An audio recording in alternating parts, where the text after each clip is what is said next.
Welcome back to Chemistry with Miss B, and we'll be doing January 2024, paper 2. Question 1. Marcus is asked to design an experiment to investigate how the solubility of potassium nitrate, KNO3, varied with temperature. It is known that potassium nitrate is soluble in water but not soluble in pentane. Explain why the statement above is true. Potassium nitrate is a polar compound. Water is also a polar compound. Like dissolves like, hence polar compounds interact with polar compounds, while non-polar compounds interact with non-polar compounds. Pentane is a non-polar compound. Therefore, potassium nitrate does not dissolve in pentane. And I have a little side note here where I would say, therefore, a polar compound does not dissolve or interact with a non-polar compound. So that's something you could have put in there as well, but this is fine. The procedure that Marcus used to carry out the experiment to investigate how the solubility of potassium nitrate varied with temperature is outlined below. Procedure. Exactly 100 centimeters cubed of distilled water was measured and poured into a clean, dry 250 centimeter cube beaker. The beaker with the water was weighed and the mass recorded in table 1 on page 6. While maintaining the temperature at 10 degrees Celsius, solid potassium nitrate was added slowly with stirring until no more salt dissolved.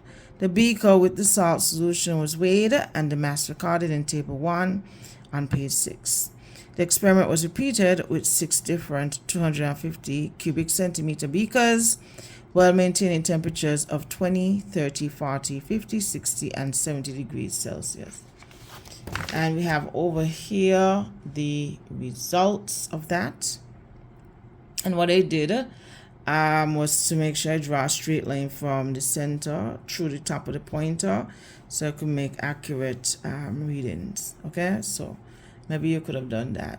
So it says here, figure 1 shows the reading on the balance for the mass of the beaker and salt solution in grams for each corresponding temperature.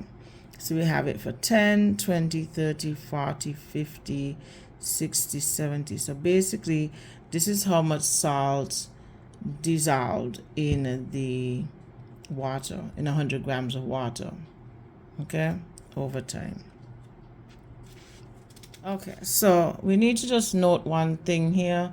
Solubility is the mass of solute that will saturate 100 grams of solvent at a specified temperature. So question 1b is saying, for each temperature shown in figure 1 on page 5, record in table 1 the corresponding mass of the beaker and the salt solution. So you look, you see they did the first one, and the first one is a simple subtraction of 110 from 146. And then you just follow suit over here, get 38. And then for the rest of it, you had to read off of the data on the page before, fill it in here, and then do the calculation. For each temperature in table 1, calculate the mass of potassium nitrate that was dissolved in the beaker of water and record the value in the space provided. The first one has been completed for you. Oh, so you get 5 marks, 1, 2, 3, 4, 5 for this column, and then for this column you get 3 because it's half a point for each of them. So that's 1, 2, 3. So that's 8 marks in all, 8 easy marks. So now it says, using the axes provided in figure 2 on page 7, plot a graph of the mass of salt dissolved, which is solubility against temperature, and draw a smooth curve. So you had to plot a graph of mass of salt dissolved. So this will go on the y-axis against the temperature, and this will go on the x-axis. So you have x and this is y. The x-axis is real easy. It just goes in tens, 10, 20, 30, nothing to think about. So what I would do with the x-axis is every 10 spaces probably put 10. Every 10 units, every 10 spaces you put 10, a multiple of 10. And then for this one, you could probably do the same thing. It's just that you have to know what each space in between is equal to. And I think that's what I did. Oh, I didn't even have to do it. Oh my, I forgot. So they made the scale, they calibrated the axes for us, which was nice. And since it's 10 units, 10 units every 10 spaces, you see that one space is a unit in here, because that'll be 10 divided by 10 give you 1. So each space is 1, same thing here. So the axes are pretty easy to read off of. So I plotted, and then this is find your best fit curve. I drew a nice little curve here. And how you draw curves, you could use a helix. I don't have my helix on me. I think a student took it, or maybe I lost it somewhere along the line. But when you draw your curve, you want to make sure that your curve, best fit curve, is not a connected dot story.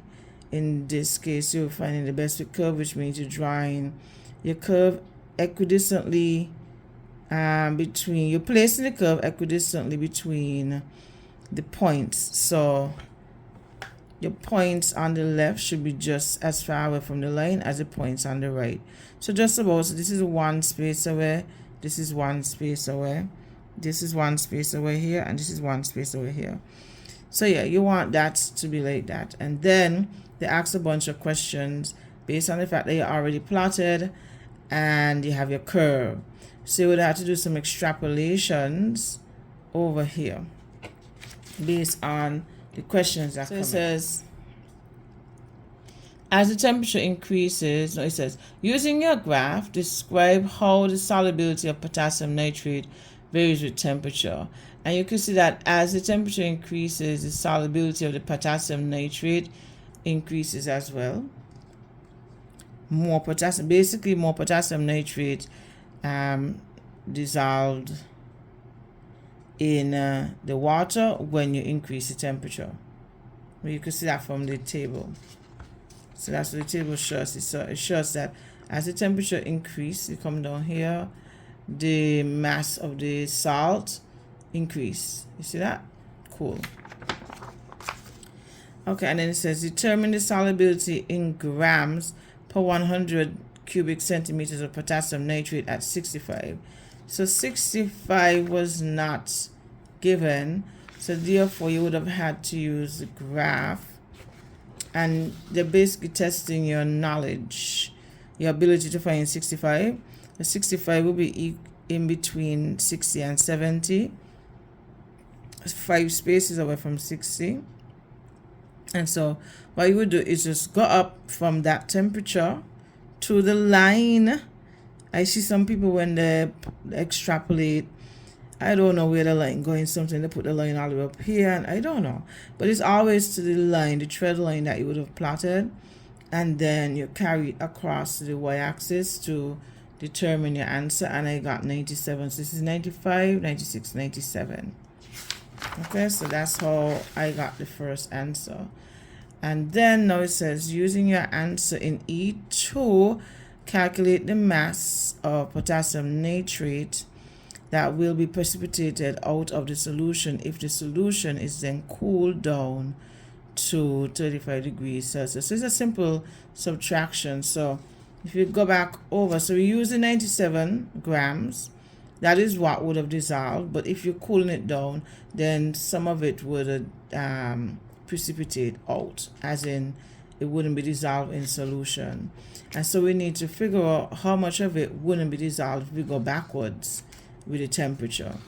So if we go from 65 to, what it was, 35, 65 to 35, you see here that from the line, you extrapolate, you get 48 grams. So to find out how much of the salt will come back out of solution to get down to 35, you do a subtraction, you find the difference of the two numbers, and we get 49 grams. Cool. So 2 points, 1 point, 2 points. And then this was probably the harder part of the hardest part of question 1.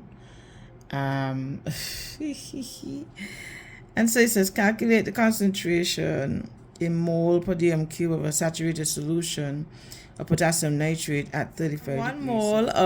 1 mole of the salt has a mass of 101 grams. Then you want to find out what is the mass of 48 grams of the salt. And we know it's going to be less. If it's 1 mole has a mass of this, then it has to be less moles have a mass of 48. And so when I set this up, it's actually just a fraction, a correlation fraction. We have 1 over x is equal to 101 over 48. And then I solve for x by doing transposing. I would transpose the x, carry it up, and then carry up the 48, bring down the a 101. And then I get this. So I find from calculating that a mass of 48 grams has in 0.47 moles of potassium nitrate that will be present in the 100 grams of water. I don't be fooled. This is just the fact that this is the amount that's in the water, and I just convert the mass into moles. So I said if there are 0.475 moles of the salt in 100 grams of water, that's 0.1 dm cube of water. We want to find out how many moles of the salt will be in 1,000 dm cube, because the unit is dm cube, and dm cube is out of 1,000. So I did another calculation here where this is to this as this is to that. And when I do when I transpose, now you get 4.75 moles per dm cube of salt in 1,000 grams. So the next one is just about knowing your periodic table. And I've seen this question come quite a bit over the years. This is W, X, Y, and Z are 4 elements found in the periodic table. Their positions in the periodic table in relation to the elements sodium and chlorine as shown in figure 3. It says, state how the elements in the periodic table are arranged. We know the elements are arranged in rows and columns. Rows represent the number of energy levels present, while groups represent the number of valence electrons. And then we say, using the elements W, X, Y, and Z from figure 3 above, state the pair of elements found in the same period. So periods are in rows, they run across. This is periods going back and forth. And then groups run top to bottom columns. So it says state the pair of elements found in the same period using these letters. So if you said W and Z, you get that right. You only have to write one pair. This is state the pair. And you could have written X and Y, so that's the other pair. So either one will be fine. So either WZ or X and Y. Then it says identify the elements in group 2. So groups again run in columns. So this is group 1. So we start from the left and we go to the right. This is group 1, this is group 2. So the elements in group 2 are W and X. And it says state which element in group 2 is more reactive. The further down you go in the group, the more reactive the elements become. So because they only gave us W and X, we know out of W and X, X is more reactive than W. Okay? Alright, so now it says write a balanced chemical equation including state symbols for the reaction between element X and dilute hydrochloric acid. So we look for where element X is. Element X is in group 2, which means we would have an oxidation state of +2. Okay? So since that's the case, when we react it with hydrochloric acid, it's going to displace the hydrogen and react with the chlorine, because this is positive. So this is positive, this part is negative. And these two are going to react and form a salt, a chloride salt. And because it has an oxidation state of +2, we're going to have 2 here. Okay? It's sugar and season, so we're seeing a lot of ants. And then we know once you react a metal with an acid, you're going to get the salt plus the hydrogen gas. So pretty much you had to know your reactions here. There. Okay, so what I can do too is make a video of just reactions. Y'all want that? And I'm not promising anything because a promise is a comfort to a fool. So I'm gonna think about that. Okay, so we have here the reaction. This is pretty balanced. If you don't know how to balance equations, you write down all of your species in a column. So X is a species, H is a species, and Cl is a species, and you're gonna have the same species on the right.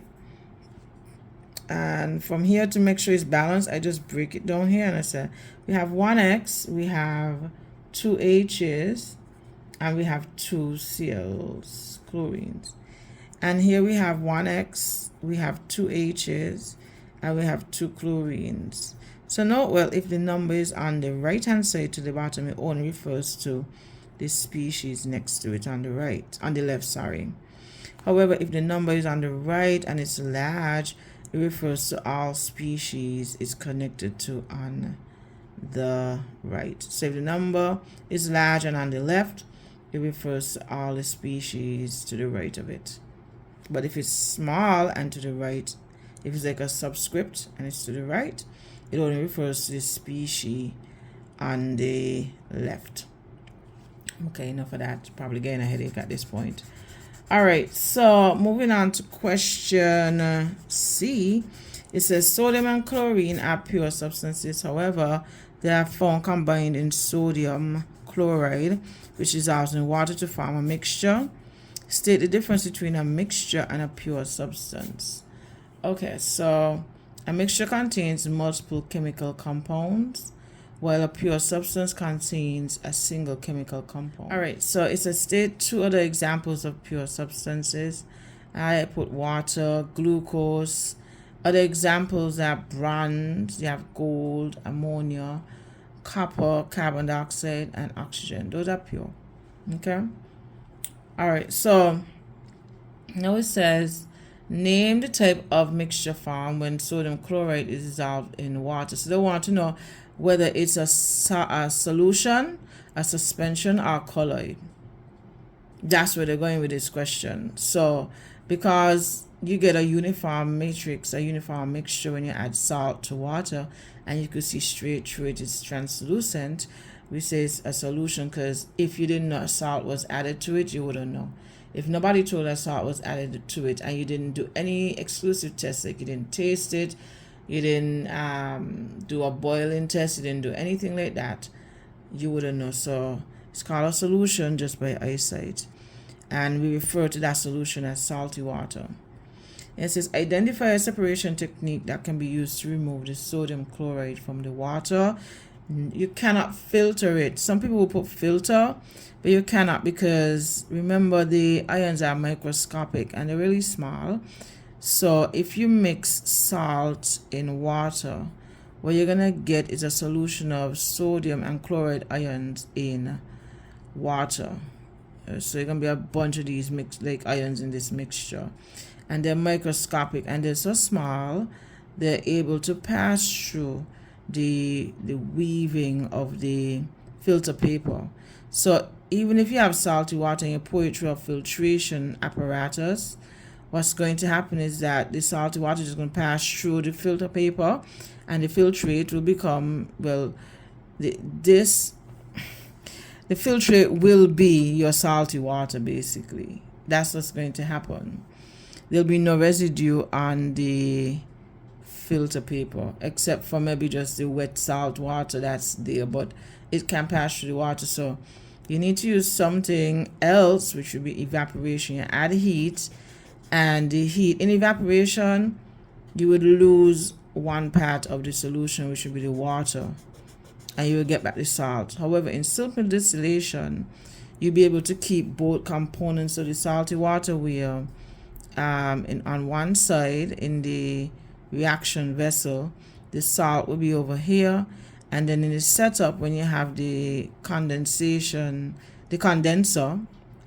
on the next side, in the receiving end, you're gonna have the water, pure water. So either evaporation if you just want to get the salt back and get rid of the water, but if you want both parts of the solution back, you use simple distillation. So that's the difference between the two. Now it says another salt of chlorine, silver chloride, does not dissolve in water. Name the type of mixture formed when a small quantity of silver chloride is added to a beaker of water. So because it doesn't dissolve in water, it's now going to suspend. You see what I said? If you read the question clearly, you see carefully, you realize that they want you to refer to the three types of solutions, which is three types of mixtures, which is solutions, suspensions, and colloids. And you could see where they were gearing the question to, because from the beginning they start to ask what's the difference between a mixture, a keyword. Okay, so let's go back here. And so since we know that silver chloride wouldn't dissolve in water, that means we're going to see it floating around in that water. So therefore it's going to be suspension. It's going to suspend to the bottom of the collection vessel. Then it says suggest a separation technique that can be used to remove the silver chloride from the beaker of water, which is cool because I think this question actually helps you. So if you made the mistake and put filtration over here, you'd realize, it gotta be filtration here, because if we have a solid product in a liquid, how else we can get it out? So you gotta think of these like lime seeds. Just imagine you're making lemonade and you have lime seeds. How you gonna remove the lime seeds? I mean, if you're not in the lab, you might use a spoon, but you're gonna realize that that is not efficient, and it's best to use a strainer. So in the lab, our strainers are funnels and filter papers, because we want to be more accurate with our data, right? Okay, question 3. It says figure 4 shows compound A, a hydrocarbon, which is often produced from the cracking of petroleum fractions obtained through the distillation of crude oil. And we have our compound here, and it looks nice. I mean, it's real easy to read. You have 1, 2, 3, 4, 5, 6 carbons. So therefore you have 14 H's, which is hydrogens. So it says define the term cracking. So you have two types of cracking, but it just asks for the definition for cracking itself. So cracking is a process by which long-chain hydrocarbons, cracking is a process by which long-chain hydrocarbon molecules are broken down into shorter chain hydrocarbon molecules by breaking carbon-to-carbon bonds. That's all they asked. What is cracking? They didn't ask you, two types of cracking, nothing like that. And they come down here, then you see that. It says, state one type of cracking that can be used to make hydrocarbons. So you have thermal cracking is one. The other one will be catalytic cracking. But I picked thermal cracking because that's easier to just talk about. Because once you see the word thermal, it's only heat we're talking about. And we try to make sure we give quick and easy answers. Yay. Alright, so it says here, there's 3 general characteristics of homologous series, 3 characteristics. All members within the homologous series will have the same functional group. They will have the same general formula, and they will have the same chemical properties, same or similar. So name the homologous series in which compound A belongs. So because we only have single carbon-to-carbon bonds, pretty simple. It's the first family, we call them alkanes. Then it says write the general formula for the homologous series to which compound A belongs. So the general formula, and see again, the question helped you, because if you were kind of like stumped on this and you were scared and going through it, the questions help you. So you could say, ooh, they have the same general formula, boom, put it there. This one asks you to which homologous series. So you could only conclude which homologous series if you look back at it and you look for clues which would say the same functional group. So in this case, the functional group would be, well, not really, but it would be the single bond, right? Just looking at the single carbon-to-carbon bonds will give you the functional group there. And then you say write the molecular formula for compound A. So this doesn't really help you answer this question. but it kind of would start to get the ball rolling in your brain. So it says write the molecular formula for compound A. That's the condensed formula. All you have to do is count the number of atoms and put the little number put it as a subscript to the right of the atom. So we found out that we have 6 carbon atoms and 14 hydrogen atoms. So C6H14, point, 3 points. And I know that you would have gotten your 6 points for this. Definitely. Then it says, in this space provided below, draw the fully displayed structure of 2 structural isomers of compound A. So you want to break off the terminal end of compound A, which is the hexane. It has 6 carbons, and you want to make sure you only have 5 carbons here. So we're going simple. And when you break off the terminal end, one of the terminal ends, you don't put it on the carbon that is directly attached to it. Otherwise, you just make it back the same molecule. But some people will put it back and they will do this. Oh, I have this. And that's 1, 2, 3, 4, 5. I'm going to break off the end and put it here. You pretty much just bent it. That's all. So whenever you break off one of the ends, what you want to do is just place it on any carbon that is not the terminal end. So you don't want to put it here either. So either here, here, or here. So either or any one of the carbons in the middle. Okay? And so you could have put it here, you could have put it here, you could have put it here. And then that would determine the name of your molecule. But guess what? If you put it here for this particular if you put it here like how I have it here, this molecule and this molecule will be the same, because you want to give the group member the lowest number. So if I have 1, 2, if I count from this end, this will be the lowest number will be 2 here. And if I count 1, 2, the lowest number will be 2 here. If I counted from here and I did 1, 2, 3, 4, 4 is not lower than 2. 2 is lower than 4. So I would know that if I would have to count from the right going to the left. And this one will be counting from the left going to the right. So I always want to give the group the lowest number carbon that you could find. So this will be the first one. I will name this 2-methyl pentane. So we take the longest chain, 1, 2, 3, 4, 5. Pentane. The group is a methyl group because it has 1 C and it's on carbon number 2. So carbon number 2, methyl pentane. And then all I did was move the methyl group onto the 3rd carbon, 1, 2, 3, going from either direction. And now it's a 3-methyl pentane. Okay, you could have done another one. There are others you could have done, but I like to tell students, hey, keep it simple before you start to confuse the little self. So you could have made your chain shorter because you had 6, and you could have actually put a methyl group here and a methyl group here, and then you would have, your longest chain would have been 4.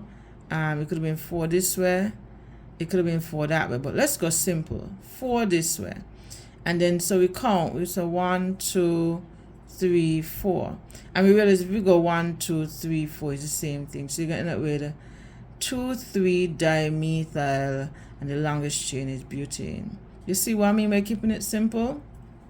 Just keep it simple. Keep it simple, dears. Keep it simple. Some people might have done this as well, and they might have put the 2-methyl groups. It's so many you can do. The 2-methyl groups on one of the carbons, and of course, like I said, you want the lowest number carbon. You want the lowest number to be designated to the carbon that the group's attached to, and so you will go in the direction where you get the lowest number. If you go this way, you're going to end up with 1, 2, 3. So you go here, and this now will be 2,2-dimethyl butane. You see, keep it simple. I tell you all the time, keep it simple. A lot of people don't like to listen to their teachers who would have been in the same position. All right, so I did the drawings, and I hope that helped for that one. And then we came to your favorite topic. Oh my God, electrolysis. I kid. I know no one likes it. So what they did, they said figure 5. I think the two worst topics in chemistry, there are three, and I'm gonna tell y'all what they are, and this is why they like to bring it. And y'all might disagree because some people might be saying 2, 3, you mean all, but the two main topics that are very problematic would be everything that is so microscopic and you have to imagine. So a microscopic topic is something like electrolysis, mole. That's another topic that's microscopic, where you have to imagine a lot of stuff. Another major topic that comes off as being problematic as well would be the when you have metals. That topic is not microscopic, but having to learn it is not so much fun. Anyway, moving on. Figure 5 are circuit diagrams which allow the apparatus that was used to conduct an investigation to determine which materials are conductors or non-conductors. And non-conductors are insulators of electricity.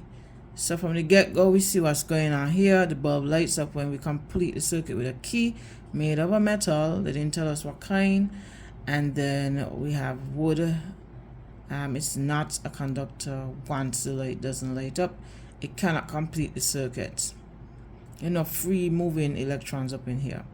So the following materials were tested. So we have a copper coin, a plastic, glass, aluminum can. Complete the table below by classifying the materials as conductors or non-conductors. An example has been completed, and of course they put the key and the wood, the things that you can see, and then they gave the same amount of spaces on each side. So it's like, hey, we're not helping you out here. So they gave you 1, 2, 3, 4 things to place, and they gave 4 spaces on each side. 1, 2, 3, 4. Actually, no, they gave extra spaces. Anyway, so from our Form 2 introduction to this, because that's where you learn physics. One of the first times you learn physics is in Form 2. You have, and I think they introduced it to you in primary school too, but you kind of get the gist of it closer, early on in second form. But copper, they made sure it's a copper coin, because coin could be wooden. Yeah. So it's a copper coin, that's a type of metal, so that's a conductor. An aluminum can, that's a type of metal as well. And then plastic and glass, they resist electricity. So these two go under insulators, so we have that there.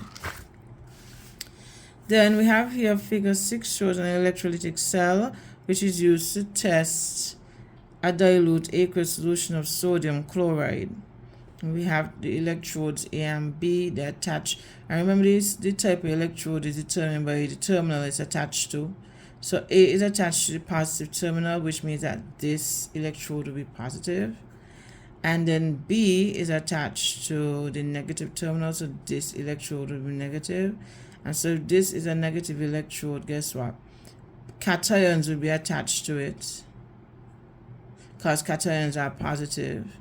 So if cations attached to this, and this is the cathode. And we know that anions will be attached to this. So if an ion is attached to this electrode, then this will be the anode. Simple. So we don't even have to do this, but if you need to know it, sometimes I tell the kids, don't panic. Panic meaning positive anode, panic, positive anode, negative is cathode. So positive is anode, anode is positive, whichever one you want to look at it. But if you go in the word in the order of panic, positive is anode and negative is cathode. So don't panic. Do as this says. Then it says state one way in which the conduction of electricity in the solution of sodium chloride is different from that in the copper coin.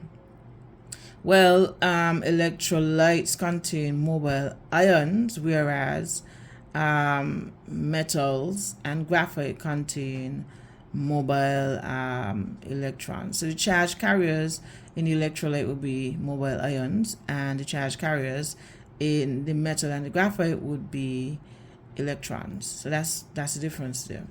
Then it says state which electrode in figure 6 is the cathode and which electrode is the anode, and I already did it. So B is the cathode, like I said there, and the anode is A.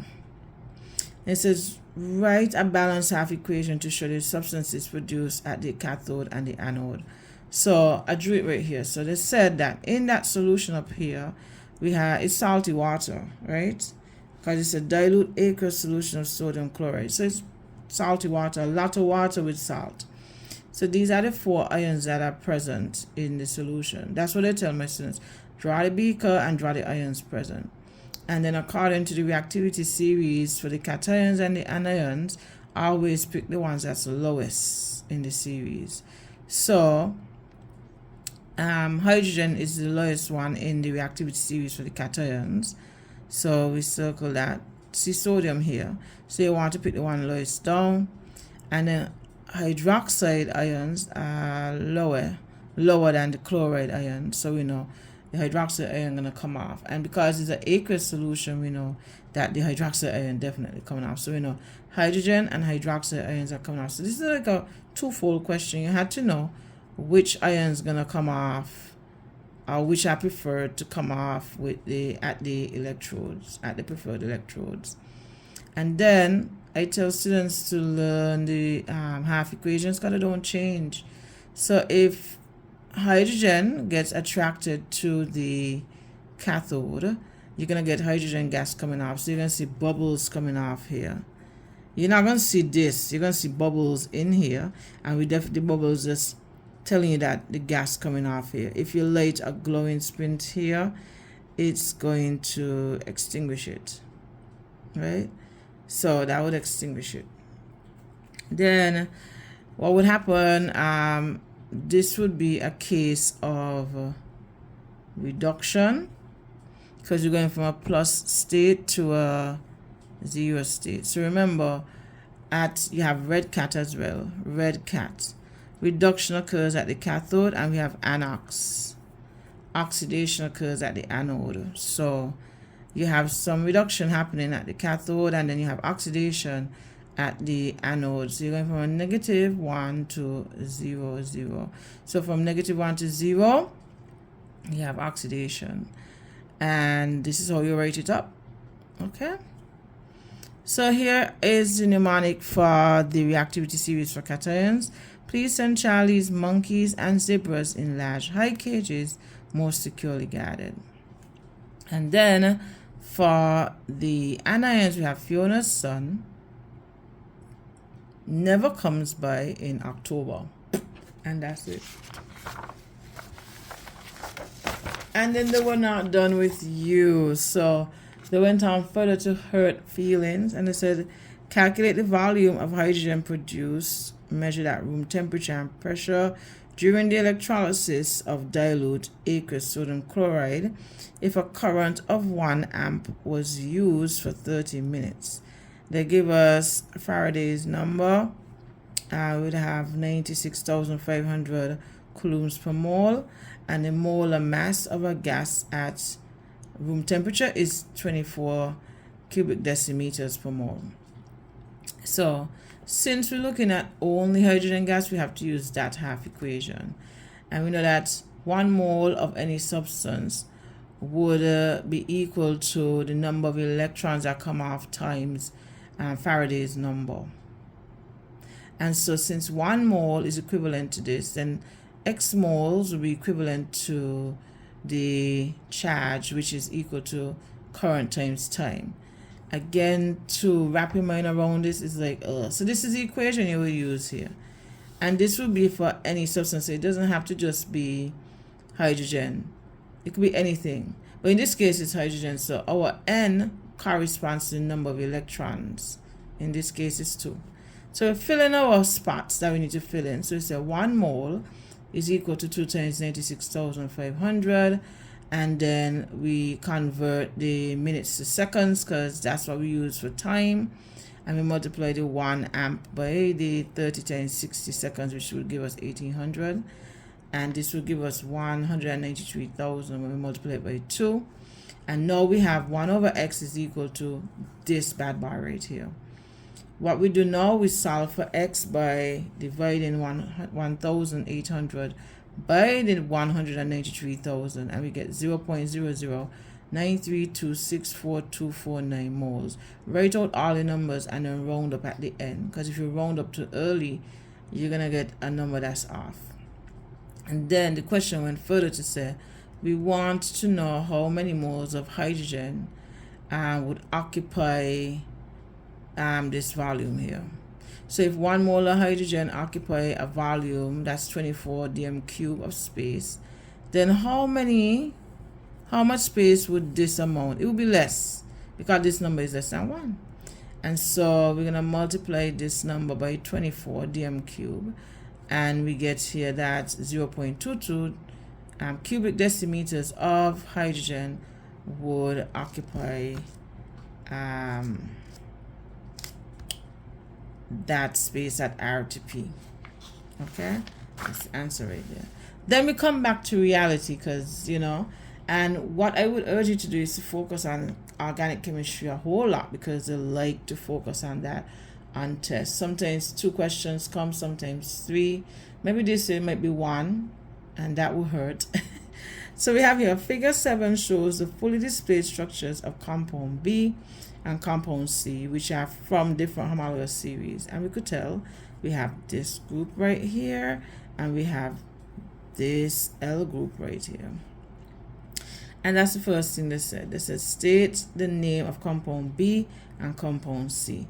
Once you have 2 carbons, we know it's going to be some kind of F. And we have the OH, which means it's an alcohol, so it's ethanol. We have the COOH, so this is going to be an acid, a carboxylic acid. We have 3 carbons, so this is propanoic acid. Okay, so you need to know your things. So this is state the functional group present in compound B. Oh, so I didn't read my question properly. It says compound B and not compound C. So it's actually hydroxyl group. Hydroxyl group. State the functional group present in compound B. It's the hydroxyl group, everybody, not the carboxyl. The carboxyl group is in compound C. So I didn't read it properly. So these mistakes can happen on the test. Now, which of the 2 compounds, B or C, is more soluble in water? C. And the reason is because it can form more hydrogen bonds with water. Hence, it's more polar and therefore more soluble in water. That's why. You have 2 oxygens right there. That's why you could form hydrogen bonds with these 2 and hydrogen bonds with these 2. This only has 2. Okay? Compound B is made during wine production using yeast. Name the process used to make compound B. The process will be fermentation. And we've got to mention yeast. So it says, describe the purpose of yeast in the production of wine. Yeast catalyzes the reaction by fermenting carbohydrates under anaerobic conditions, which means without oxygen. It produces enzymes that break down complex carbohydrates into simple sugars, mainly glucose. It then produces the enzyme zymase, which changes the simple sugars into ethanol and carbon dioxide. Felt I needed to say this for y'all. Okay, then it says write a balanced chemical equation, including state symbols, to show how compound B can be made during the production of wine. So we start off with the sugar glucose, very simple sugar. We add yeast to the sugar. So basically, it's not just the sugar. The sugar is present in the fruit juice. So the fruit juice usually comes from grape juice. So they get the grapes, they crush them, they probably stomp on them with their feet, or they get a processor to crush them. And then the juice that's extracted will contain this glucose. And to this juice extract, you would add this yeast and let it sit over time in a sealed container of some sort. And in there, ethanol is made. Ethanol production stops after about 14%, after the concentration of ethanol reaches about 14%, because the yeast cells start to die. And we have this ethanol being made, and we have carbon dioxide being made. Is this balanced? I don't think so. No, because we have 6 carbons here, and so I am thinking that we could have 2. Let me see here. Can we have 2 here? 2 times 2 is 4, and then 4 plus 2 6. I think we balance now, because then we have 4 5 6 for oxygen, and then we have here 10 11 12 hydrogens. Yes, so we balance here. Okay, so some of you might be saying, oh, you know. Okay, so just write it out if you're not strong at balancing, and I too make mistakes when balancing. You just write out the atoms that are present on the left, and whatever on the left should be on the right. And from here we see we have 6 carbons, we have 12 hydrogens, and we have 6 oxygens. The key to it is to make sure you count the atoms properly. So I put a 2 in front here, so I said 2 times 2 is 4, and we have another carbon here, so that's 6, 2 carbons. So remember I told you the 2 would account, you have to account for all of the atoms here once the 2 is on the left and is large. So we have 6 carbons, so we know that's balanced. Then we have hydrogens here and here. So 2 times 5 is 10, and then 2 plus 10 is, because it's a 2 here, so 2 times 5 is 10, plus 2 hydrogens from this will be 12. And then with the oxygen now we have 2 in here, and we have 4 here because it's 2 times 2. So 4 plus 2 is 6. And so we balance. That's how you know. Compound D and water are formed from the reaction between compound B and compound C. And you're supposed to draw the fully displayed structure of compound D. So this is called esterification. Whenever you have compound, so this is compound D right here, and they said that compound B reacted with compound C. So the 2 compounds react together. Them here, B and C reacted. So it's an alcohol and a carboxylic acid. Whenever an alcohol and a carboxylic acid reacts together, you will always get an ester formed. Here is what we see here, and this is called the ester linkage, a COO bond. This part is, if you look at it really good, you see that this part is the acid part, and this part is the alcohol part, right? So let me put it like this. So this part is the acid part, because the OH comes from the alcohol. The O comes from the alcohol. And so they join to make this beautiful ester, which should give off a very sweet scent. 2 marks just to put them together. It's a condensation reaction, meaning that water is going to be coming off. So usually in a reaction we see plus H2O. But they didn't ask for that, they just asked for the product, the main product, which is the ester. It says compound D can be used in the production of polymers. Define the term polymer. So a polymer is a macromolecule made up of repeating monomers. And then we have here, what type of polymerization is it? Once water comes off, once it's alcohol and acid and alcohol reacting together, is a condensation polymerization. Water came off, meaning that water was given off. And finally, we at the last question. Oh my God, my throat is dry. Last question, question 6. Y'all need to read your environmental chemistry section. Very imperative that you do. Ooh. Question 6 deals with greenhouse gases and just the ozone and protecting it. So it says CFCs are non-metal compounds that negatively impact the environment. State the full name for CFCs. So the name of CFCs is chlorofluorocarbons. Give a named example of a CFC and state its formula. trichlorofluoromethane. So we have more, but this is the one I chose to write. Then it says, give the formula of a molecule with which CFCs react in the environment. O3. O3 is the molecular formula for ozone, and that is the layer of oxygen that surrounds and protects the earth from heat. What else? Radiation. Basically protects the earth from radiation. So in many Caribbean countries, the use of CFCs as aerosol propellants is considered harmful to the environment. Hence, CFCs have been restricted in aerosol propellants or banned. Explain why CFCs are harmful to the environment. CFCs are greenhouse gases that can harm the environment by depleting the ozone layer. I put O3 so you can remember too. And contributing to climate change. When CFCs rise into the stratosphere, that's part of the atmosphere, they break down due to ultraviolet radiation, release chlorine atoms, and react with ozone molecules. The ozone is a molecule that absorbs ultraviolet radiation in the stratosphere. The chlorine atoms break down the ozone, stopping it from doing what it's supposed to do.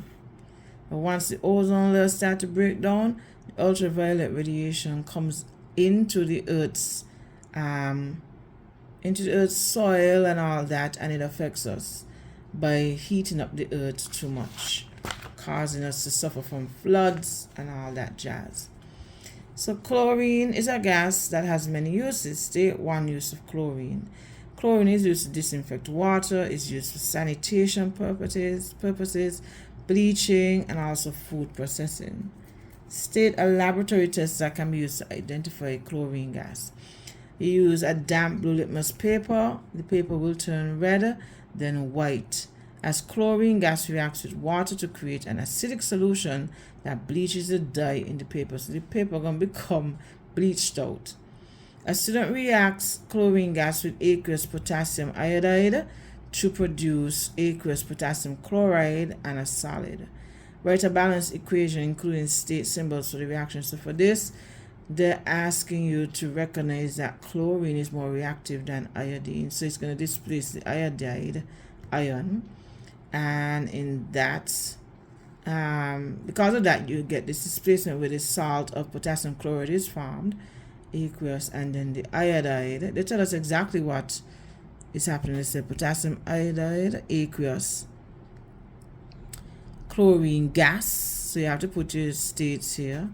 Then they said potassium chloride produces, so aqueous potassium iodide, aqueous potassium chloride. So it tells us everything. And a solid, boom. So you put in your states right away. Don't forget your states because you lose marks for that.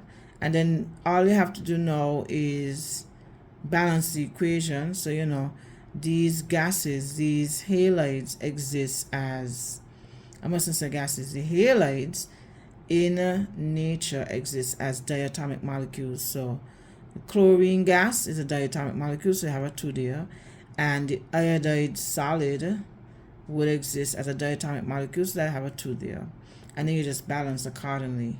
And we say you have 2 chlorines on the left, 2 chlorines on the right. You have 2 potassium ions on the left, 2 on the right. You have 2 iodide ions, 2 on the right. So you see, it says from the balanced equation in B3, deduce whether chlorine is acting as a reducing or oxidizing agent. So reducing agents, they become oxidized in the process. Okay, and oxidizing agents become reduced in the process. So since chlorine was reduced according to the equation, so I went from, once you have molecules, all molecules have an oxidation state of 0.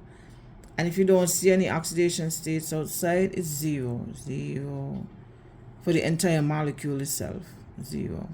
But for the atoms, for the ions that make up the molecule, you have to calculate what the oxidation state is. So here you see me calculating the oxidation state of chlorine once you went from its molecular state here and it converted to potassium chloride. So I look for it 2. I know potassium is a +1, so 2 of it plus 2 times x equal to the overall state of 0. And when I solve for x, I get -1. So this has a state of -1, which you could see here. So the chlorine went from 0 to -1 right here. And why it has a oxidation state is because it's aqueous. Aqueous solution, ionic compounds, they have oxidation states, and that's a whole other lesson. And so since Cl2 was reduced from 0 to -1, because -1 is less than 0, then it is an oxidizing agent. Okay.